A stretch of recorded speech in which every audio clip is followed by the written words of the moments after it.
Hey fellow gamers, welcome to Gaming Basics, your one-stop solution for mastering the essentials. Let's dive in and level up together. In this video, I'm going to show you how to switch your character's weapons in Genshin Impact.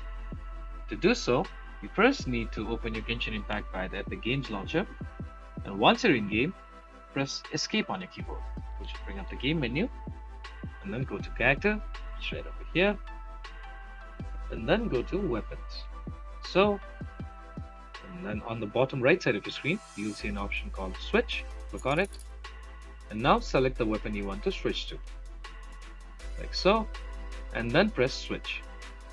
And then press Confirm, and your character's weapon will be switched. If you found this video helpful, please give us a thumbs up.